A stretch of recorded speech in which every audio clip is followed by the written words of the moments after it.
ನನ್ನ ಹೆಸರು ಪ್ರಭುರಾಜ್ ಅಂತೇಳಿ. ನಾನು ಅಗ್ರಿಕಲ್ಚರ್ ಯೂನಿವರ್ಸಿಟಿನಲ್ಲಿ ಕೀಟಶಾಸ್ತ್ರ ವಿಭಾಗದಲ್ಲಿ ಪ್ರಾಧ್ಯಾಪಕನಾಗಿದ್ದೀನಿ. ನಾನು ಸುಮಾರು ವರ್ಷದಿಂದ ಈ ಮನ್ಸಲಾಪುರ ಕೆರೆ ಮತ್ತು ಮರ್ಚೆಡ್ ಕೆರೆಗೆ ಭೇಟಿ ಕೊಡ್ತಾ ಇರ್ತೀನಿ.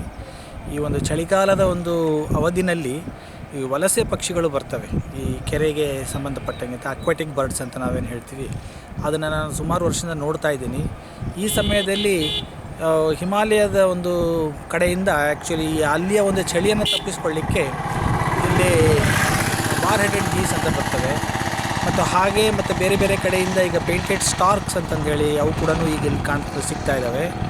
ಮತ್ತು ನಿಮಗೆ ಪೆಲಿಕಾನ್ಸ್ ಸಿಗ್ತವೆ, ಆಮೇಲೆ ಸ್ಪೂನ್ ಬಿಲ್ ಸಿಗ್ತವೆ, ಮತ್ತು ಬೇರೆ ಬೇರೆ ರೀತಿಯ ಬಾತುಕೋಳಿಗಳು ಮತ್ತು ಕೊಕ್ಕರೆಗಳಂತೂ ಸದಾ ಇರ್ತವೆ. ಸೊ ಇವುಗಳ ಒಂದು ಸಂತತಿ ಮತ್ತು ಸಂಖ್ಯೆಗಳನ್ನು ನೋಡಿದಾಗ ನಮಗೇನು ಅನಿಸುತ್ತೆ ಅಂತಂದು ಹೇಳಿದರೆ, ಈ ಒಂದು ಕೆರೆ ಏನಿದೆಯಲ್ಲ ಇದು ಅವುಗಳಿಗೆ ತಂಗಲಿಕ್ಕೆ ಮತ್ತು ಅವುಗಳ ಆಹಾರಕ್ಕೆ ಒಂದು ಯೋಗ್ಯವಾದ ಸ್ಥಳ ಆಗಿದೆ. ಮತ್ತು ಇವುಗಳನ್ನು ಕಾಯ್ದಿರಿಸ್ಕೊಳ್ಳೋದು ನಮ್ಮ ಜವಾಬ್ದಾರಿಯಾಗಿದೆ. ಮತ್ತು ಇದರಲ್ಲಿ ಇನ್ನೂ ಮುಖ್ಯವಾಗಿ ಕಾಣ್ತಾ ಇರ್ತಕ್ಕಂಥದ್ದಂದರೆ ಫ್ಲೆಮಿಂಗೋಸ್. ಸೊ ನೂರಾರು ಫ್ಲೆಮಿಂಗೋಸ್ ಕೂಡ ಇಲ್ಲಿ ಕಾಣಸಿಗ್ತವೆ. ಅದಕ್ಕೆ ತಕ್ಕಂಥ ಪೂರಕ ವಾತಾವರಣವೂ ಇಲ್ಲಿದೆ. ಬಟ್ ಇದರಲ್ಲಿ ನಾವು ನೋಡಬೇಕಾಗಿದೆ ಏನಂದರೆ, ಅವುಗಳ ಒಂದು ಸಂಖ್ಯೆ ಮತ್ತು ಅವುಗಳು ಇಲ್ಲಿ ಬರುವಿಕೆಯನ್ನು ನಾವು ಸ್ವಾಗತಿಸಿಕೊಂಡು ಅದಕ್ಕೆ ಬೇಕಾದಂಥ ವ್ಯವಸ್ಥೆಯನ್ನು ಮೊದಲನೇದಾಗಿ ಪ್ರೊಟೆಕ್ಷನ್ ಅಂತ ಏನು ಹೇಳ್ತೀವಿ ಅದು ಮಾಡಬೇಕಾಗುತ್ತೆ. ಮತ್ತು ಹಾಗೆಯೇ ಅವಕ್ಕೆ ಯಾವುದೇ ಡಿಸ್ಟರ್ಬೆನ್ಸ್ ಮಾಡಲಾರ್ದಕ್ಕಂಥ ಒಂದು ವಾತಾವರಣ ಕಲ್ಪಿಸಿಕೊಟ್ರೆ ನಮ್ಮ ಇಲ್ಲೊಂದು ರಾಯಚೂರು ಸುತ್ತಮುತ್ತಲಿರ್ತಕ್ಕಂಥ ಪಕ್ಷಿ ಪ್ರಿಯರಿಗೆ, ಚಿಕ್ಕ ಮಕ್ಕಳಿಗೆ ಮತ್ತು ಜನರಲ್ ಪಬ್ಲಿಕ್ನವರಿಗೆ ಇದರ ಬಗ್ಗೆ ತಿಳ್ಕೊಳ್ಳಿಕ್ಕೆ, ನೋಡಲಿಕ್ಕೆ ಒಂದು ಒಳ್ಳೆಯ ಒಂದು ಅವಕಾಶ ಸಿಗುತ್ತೆ. ಸರ್, ಯಾವ್ಯಾವ ದೇಶದ ಪಕ್ಷಿಗಳು ಇಲ್ಲಿ ಬರ್ತವೆ ಸರ್? ಇವು ಹೇಳಿದೆ ಈಗ ಬಾರ್ ಹೆಡೆಡ್ ಗೀಸ್ ಅನ್ನೋದು ಈಗ ನಿಮಗೆ ಹಿಮಾಲಯ ಆ ಕಡೆಯಿಂದ ಕೂಡ ಬರ್ತವೆ. ಅದೇ ರೀತಿಯಾಗಿ ಫ್ಲೆಮಿಂಗೋಸ್ ಎಲ್ಲಿಂದ ಬರ್ತಾವೆ ಅಂತಲೂ ಗೊತ್ತಾಗೋದಿಲ್ಲ. ಯಾಕಂದರೆ ಅವು ಬೇರೆ ಬೇರೆ ಖಂಡ, ಆಫ್ರಿಕಾ ಖಂಡದಿಂದನೂ ಆಮೇಲೆ ಸೌತ್ ಅಮೇರಿಕಾದಿಂದನೂ ಹೋಗ್ತಾ ಇರ್ತವೆ. ಸೊ ಇವು ಏನಾಗಿದೆ ಅಂದರೆ, ಈ ಫ್ಲೆಮಿಂಗೋಗಳು ಅವಕ್ಕೆ ಒಂದು ನಿರ್ದಿಷ್ಟವಾದ ಒಂದು ನೀರಿನ ಒಂದು ಗುಣಮಟ್ಟ ಇದ್ದರೆ ಅಷ್ಟೇ ಅವು ಸಿಗ್ತವೆ. ಅವಕ್ಕೆ ಏನಂದರೆ ಬಹಳ ಒಂದು ತೆಳುವಾದ ನೀರಿನ ಒಂದು ಕೆರೆ ಬೇಕು. ಮತ್ತು ಅದರಲ್ಲಿ ಅವುಗಳ ಊಟಕ್ಕೆ ಪ್ರಾಶಸ್ತ್ಯವಾಗಿರ್ತಕ್ಕಂಥ ಒಂದು ಥರದ ಒಂದು ಬ್ಯಾಕ್ಟೀರಿಯಾ ಅಂತ ಏನು ಹೇಳ್ತೀವಿ, ಸೂಕ್ಷ್ಮ ಜೀವಾಣುಗಳು ಅದರಲ್ಲಿ ಇರಬೇಕು. ಅವೆಲ್ಲವೂ ಇದಕ್ಕೆ ಪೂರಕವಾಗಿರೋದ್ರಿಂದ ಸುಮಾರು ನೂರಾರು ಸಂಖ್ಯೆಯಲ್ಲಿ ಫ್ಲೆಮಿಂಗೋಸ್ ಕೂಡ ಬರ್ತವೆ. ಗುಜರಾತಿಂದ ಬರ್ತವೆ, ಮತ್ತು ಈ ಕಡೆ ಚೆನ್ನೈ ಕಡೆ ವಲಸೆ ಹೋಗ್ತಾ ಇರ್ತವೆ. ಮತ್ತು ಬೇರೆ ಬೇರೆ ದೇಶಗಳಿಂದ, ಕೆಲವು ಸೈಬೇರಿಯಾದಿಂದ ಬರ್ತವೆ. ಸೊ ಹೀಗೆ ಬೇರೆ ಬೇರೆ ಖಂಡಗಳಿಂದ ಮತ್ತು ದೇಶಗಳಿಂದ ಆಹಾರಕ್ಕಾಗಿ ಮತ್ತು ಈ ಒಂದು ಚಳಿಯನ್ನು ತಪ್ಪಿಸ್ಕೊಳ್ಳಿಕ್ಕೆ ಈ ರೀತಿಯ ವಲಸೆಗಳು ಬರ್ತಾ ಇರ್ತವೆ. ಹಾಗೆಯೇ ಕೆಲವು ಇಲ್ಲಿ ನಮ್ಮ ಸ್ಥಳೀಯ ಪಕ್ಷಿಗಳು ಕೂಡ ಇದ್ದಾವೆ. ಈ ಕಾರ್ಮೊರೆಂಟ್ ಅಂತ ಇದೆ ಈಗ ಇದರಲ್ಲಿ. ಆಮೇಲೆ ನಿಮಗೆ ಯಾವುದು ಇದು ಸಿಗ್ತವೆ, ಪಾಂಡ್ ಹೆರಾನ್ ಸಿಗ್ತವೆ, ಗ್ರೇ ಹೆರಾನ್ ಸಿಗ್ತವೆ, ಮತ್ತು ಈಗ್ರೆಟ್ ಸಿಗ್ತವೆ. ಸೊ ಇವೆಲ್ಲವೂ ಏನಿದಾವಲ್ಲ ಇವು ಕೂಡ ಸ್ಥಳೀಯ ಪಕ್ಷಿಗಳಾಗಿದ್ದಾವೆ. ಇವುಗಳ ಜೊತೆಗೆ ಈ ವಲಸೆ ಪಕ್ಷಿಗಳು ಕೂಡ ನೋಡಲಿಕ್ಕೆ ಒಂದು ಕಣ್ಣಿಗೆ ಹಬ್ಬ ಅಂತ ನಾನು ಅಭಿಪ್ರಾಯ. ವಿದ್ಯಾರ್ಥಿಗಳಿಗೆ ಮೊದಲನೇದಾಗಿ ಏನಂದರೆ, ಅವರಿಗೆ ಈ ಒಂದು ಪಕ್ಷಿ ವೀಕ್ಷಣೆಯಲ್ಲೇ ಆಸಕ್ತಿಯನ್ನು ಬೆಳೆಸ್ಕೋಬೇಕು. ಸುಮಾರು ಒಂದು ವಿದ್ಯಾರ್ಥಿಗಳಲ್ಲಿ ಇದು ಇದೆ. ಇದರಲ್ಲಿ ಏನು ಗೊತ್ತಾಗುತ್ತೆ ಅಂದರೆ, ನಮ್ಮ ಒಂದು ವಾತಾವರಣಕ್ಕೆ ಮತ್ತು ನಮ್ಮ ಒಂದು ಎಕೋಸಿಸ್ಟಮ್ ಅಂತ ಏನು ಹೇಳ್ತೀವಿ ಅದಕ್ಕೆ ನಾವು ಯಾವ ರೀತಿಯ ಪಕ್ಷಿಗಳು ಇಲ್ಲಿ ಬರ್ತವೆ, ತಂಗ್ತವೆ, ಅವುಗಳ ಒಂದು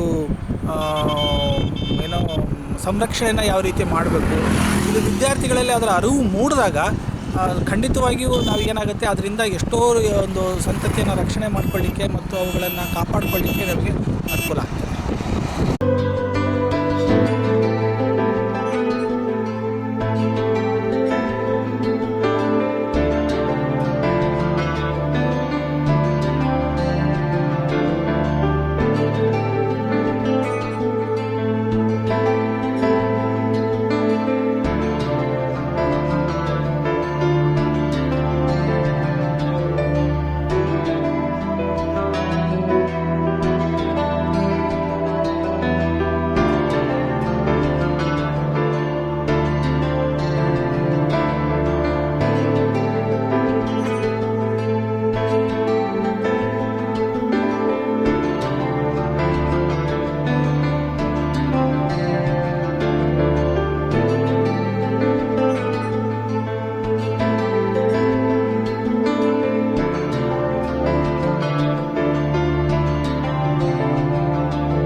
ನನ್ನ ಹೆಸರು ಉದಯ್ ಅಂತೇಳಿ. ನಾನು ವೈಲ್ಡ್ ಲೈಫ್ ಫೋಟೋಗ್ರಫಿಯನ್ನು ಸುಮಾರು 7 ವರ್ಷದಿಂದ ಮಾಡ್ತಾ ಇದ್ದೇನೆ. ಸೊ ನಾವು ಇಲ್ಲಿ ಬಂದಿರತಕ್ಕಂಥ ಸ್ಥಳ ಬಂದ್ಬಿಟ್ಟು ಮರ್ಚಟಾಳ್ ಕೆರೆ ಅಂತೀವಿ. ಇಲ್ಲಿ ಸುಮಾರು ವಲಸೆ ಬರುವಂಥ ಪಕ್ಷಿಗಳಲ್ಲಿ ಈಗ ನಾವು ನೋಡ್ತಿರ್ತಕ್ಕಂಥ ಪಕ್ಷಿ ಬಂದ್ಬಿಟ್ಟು ಕನ್ನಡದಲ್ಲಿ ಬಂತು ಅಂತಂದರೆ ನಿಮಗೆ ಪಟ್ಟೆತಲೆ ಹೆಬ್ಬಾತು ಅಂತೀವಿ. ಇದು ನಿಮಗೆ ಮಂಗೋಲಿಯಿಂದ ಬರುತ್ತದೆ. ಏನಕ್ಕೆ ಬರುತ್ತದೆ ಅಂತಂತಂದರೆ ಒಂದಿಷ್ಟು ನಿಮಗೆ ಆಹಾರದ ಕೊರತೆಯಿಂದಾಗಿ ಬರುತ್ತದೆ. ಇನ್ನೊಂದು ಏನಾಗುತ್ತೆ ಅಂದರೆ ಅದರದ್ದು ಅಲ್ಲಿ ವಾತಾವರಣ ಅನುಗುಣವಾಗಿ ನಿಮಗೆ ಈ ಕಡೆ ಕರ್ನಾಟಕಕ್ಕೆ ಆಗಿರ್ಬೋದು ಸುಮಾರು ಪ್ರದೇಶಗಳಿಗೆ ವಲಸೆ ಬರುವಂಥ ಪಕ್ಷಿಯಾಗಿದೆ. ಸುಮಾರು ಪಕ್ಷಿಗಳು ಬರ್ತವೆ ಸರ್. ಫ್ಲೆಮಿಂಗೋಸ್ ಆಗಿರ್ಬೋದು, ಬಾರ್ಡೆಡ್ ಗೂಸ್ ಆಗಿರ್ಬೋದು, ಇನ್ನಿತರೆ ಪಕ್ಷಿಗಳು ನಿಮಗೆ ಇಲ್ಲಿ ನೋಡೋಕ್ಕೆ ಸಾಧ್ಯವಾಗುತ್ತೆ ಸರ್. ಈ ಮರ್ಚಡ್ ಮತ್ತು ಮನ್ಸಲಾಪುರ ಕೆರೆಗೆ ಯಾವ್ಯಾವ ದೇಶದ ಪಕ್ಷಿಗಳು ಬರ್ತವೆ ಸರ್ ಇಲ್ಲಿ? ಸೊ ನಮಗೆ ನಾವು ನೋಡಿರೋ ಪ್ರಕಾರ ಅಂತಂದರೆ ನಮಗೆ ಫ್ಲೆಮಿಂಗ್ಲೋಸ್ ಅಂತಿದ್ದಾವೆ ಸರ್. ಸೊ ಫ್ಲೆಮಿಂಗೋಸ್ ಅಂತೀವಿ ನಾವು. ಇದು ಬಾರ್ಡೆಡ್ ಗೂಸ್ ಇದೆ ಸರ್, ಪಟ್ಟೆತಲೆ ಹೆಬ್ಬಾತು. ಫ್ಲೆಮಿಂಗೋಸ್ ರಾಜಹಂಸ ಅಂತೀವಿ.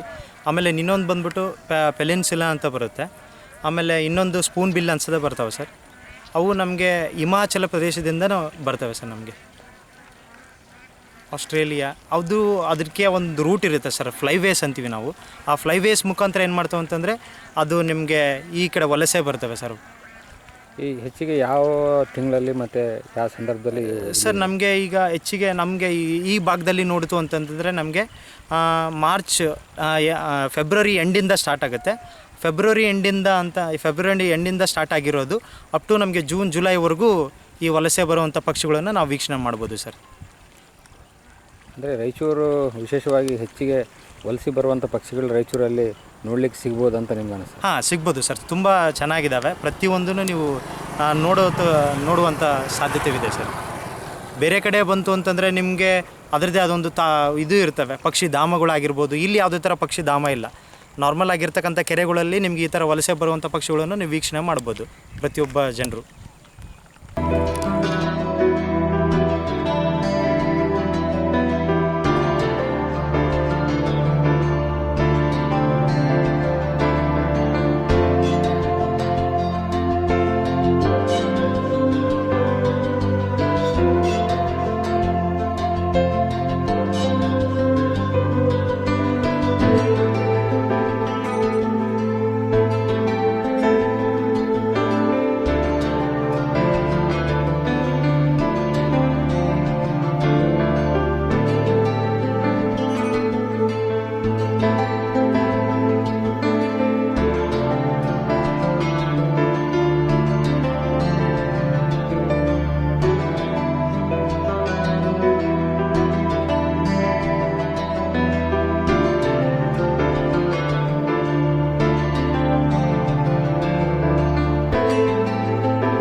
ರಾಯಚೂರಲ್ಲಿ ಈಗಾಗಲೇ ಯಾವುದೇ ಒಂದು ಘೋಷಿತ ಪಕ್ಷಿಧಾಮ ಇಲ್ಲ. ಮಂಸಲಾಪುರ ಮರ್ಚೆಡ್ ಇದೊಂದು ಅಘೋಷಿತ ಪಕ್ಷಿಧಾಮ. ಈ ನಿಟ್ಟಿನಲ್ಲಿ ಸರ್ಕಾರ ಏನಂತಂದರೆ ನಿರ್ದಿಷ್ಟವಾಗಿ ಪ್ರತ್ಯೇಕವಾಗಿ ಅಧಿಕೃತವಾಗಿ ಏನಂತಂದರೆ ರಾಯಚೂರು ಪಕ್ಷಿಧಾಮ ಅಂತಂತಂದು ಮಾಡಿ ಘೋಷಣೆ ಮಾಡಿ ಅದಕ್ಕೆ ಸೂಕ್ತ ಸೌಲಭ್ಯಗಳನ್ನು ಒದಗಿಸ್ಕೊಡ್ಬೇಕು. ಆ ನಿಟ್ಟಿನಲ್ಲಿ ಜನರಿಗೆ ಪಕ್ಷಿಗಳ ಲೋಕ ಏನಂತಂದರೆ ಪರಿಚಯ ಆಗಬೇಕು. ಅರಣ್ಯ ಇಲಾಖೆ ಆಗಿರ್ಬೋದು, ಜನಪ್ರತಿನಿಧಿಗಳಾಗಿರ್ಬೋದು ಇದ್ರ ಬಗ್ಗೆ ಗಮನ ವಹಿಸಬೇಕೆಂದು ನಾನು ಕೇಳ್ಕೊತೀನಿ. ರಾಯಚೂರು ಬಿಸಿಲೂರು ಮಾತ್ರವಲ್ಲ, ಇದು ಹಕ್ಕಿಗಳ ಊರು ಕೂಡ ಆಗಿದೆ. ಇಲ್ಲಿ ದೇಶ ವಿದೇಶಗಳಿಂದ ನಾನಾ ರೀತಿಯ ಪಕ್ಷಿಗಳು ಏನಂತಂದರೆ ವಲಸೆ ಬರ್ತವೆ. ಫ್ಲೆಮಿಂಗೋ ಆಗಿರ್ಬೋದು, ಲೆಸ್ಸರ್ ಫ್ಲೆಮಿಂಗೋ ಆಗಿರ್ಬೋದು, ಪೇಂಟೆಡ್ ಸ್ಟೋಕ್ ಆಗಿರ್ಬೋದು, ಬಾರ್ ಹೆಡೆಡ್ ಗೂಸ್ ಆಗಿರ್ಬೋದು. ಈಗೇನಂತಂದರೆ ದೇಶ ವಿದೇಶಗಳಿಂದ ಇಲ್ಲಿ ಬಂದು ನೆಲೆಸಿ ಏನಂತ ತಮ್ಮೂರಿಗೆ ಮತ್ತೆ ವಲಸೆ ಹೋಗ್ತವೆ. ಇಂಥ ಪಕ್ಷಿಗಳು ಏನಂತಂದರೆ ನಮ್ಮಲ್ಲಿ ಬಂದು ನೆಲೆಸೋದ್ರಿಂದ ಇದು ಹೆಚ್ಚು ಹೆಚ್ಚು ಜನರಿಗೆ ತಲುಪಬೇಕಾಗಿದೆ. ಜನರು ಇದನ್ನು ನೋಡಬೇಕಾಗಿದೆ. ಆಮೇಲೆ ಆ ಪಕ್ಷಿಗಳಿಗೆ ಅಷ್ಟೇ ಸುರಕ್ಷತೆಯನ್ನು ನಾವು ನೀಡಬೇಕಾಗಿದೆ. ಉದಾಹರಣೆ, ಈ ಕೆರೆಯಲ್ಲಿ ನೋಡಿದರೆ ಏನಂತಂದರೆ ಪಕ್ಷಿಗಳಿಗೆ ಕೂಡೋದಕ್ಕೆ ಒಂದು ಆವಾಸ ಸ್ಥಾನ ಇಲ್ಲ. ನಾವು ಮಧ್ಯೆ ಮಧ್ಯೆ ಒಂದು ಕಟ್ಟಿಗೆಗಳನ್ನು ಹಾಕಿದರೆ, ಆ ರೀತಿ ಒಂದು ವ್ಯವಸ್ಥೆ ಮಾಡಿದರೆ, ಒಂದು ನಡುಗಡ್ಡೆ ಥರ ಮಾಡಿದರೆ ಏನಾಗ್ತದೆ, ಅದು ಪಕ್ಷಿಗಳು ಕೂತ್ಕೊಳ್ತವೆ, ನಾವು ನೋಡಲಿಕ್ಕೆ ಅನುಕೂಲ ಆಗ್ತದೆ. ಅದಲ್ಲದೆ ಮುಖ್ಯವಾಗಿ ಈ ಪಕ್ಷಿ ಪ್ರೇಮಿಗಳು, ಬರ್ಡರ್ಸ್ ಅಂತ ಏನು ಹೇಳ್ತೀವಿ, ಪಕ್ಷಿ ಫೋಟೋಗ್ರಾಫರ್ಗಳಿಗೆ ಇದೊಂದು ಭಾಳ ಅನುಕೂಲ ಆಗ್ತದೆ. ಇದೊಂದು ನಮ್ಮ ರಾಯಚೂರಿನ ಅಘೋಷಿತ ಪಕ್ಷಿಧಾಮ. ನಮ್ಮ ಮರ್ಚೆಡ್ ಆಗಿರ್ಬೋದು, ಮಂಸಲಾಪುರ ಆಗಿರ್ಬೋದು, ಇಲ್ಲಂತಂದರೆ ವಿವಿಧ ರೀತಿಯ ಪಕ್ಷಿಗಳ ಪ್ರಭೇದಗಳನ್ನು ಕಾಣ್ತೀವಿ. ಜಿಲ್ಲಾಡಳಿತ ಆಗಿರ್ಬೋದು, ಸಂಬಂಧಪಟ್ಟ ಇಲಾಖೆ ಆಗಿರ್ಬೋದು, ಅರಣ್ಯ ಇಲಾಖೆ ಆಗಿರ್ಬೋದು, ಇದ್ರ ಬಗ್ಗೆ ಸೂಕ್ತ ಗಮನ ಹರಿಸಿ ಏನಂತಂದರೆ ಈ ಪಕ್ಷಿಗಳಿಗೆ ಒಂದು ಸುರಕ್ಷತೆಯನ್ನು ನಾವಿಲ್ಲಿ ಕೊಡಬೇಕಾಗಿದೆ. ಇಲ್ಲಿ ಸ್ಥಳೀಯ ಜನರಿಗೆ ಈ ಯಾವ ಪಕ್ಷಿಗಳು ಎಲ್ಲಿಂದ ಬಂದವೆ ಅನ್ನೋದ್ರ ಬಗ್ಗೆ ಮಾಹಿತಿ ಕೂಡ ಇಲ್ಲ. ಆ ನಿಟ್ಟಿನಲ್ಲೂ ಕೂಡ ಏನಂತಂದರೆ ಸರ್ಕಾರ ಮುಂದಾಗಬೇಕು, ಪಕ್ಷಿಗಳನ್ನು ಉಳಿಸ್ಬೇಕು, ಬೆಳೆಸಬೇಕು. ಯಾಕಂತಂದರೆ ಹಕ್ಕಿಗಳಿಗೂ ಬದುಕುವ ಹಕ್ಕಿದೆ.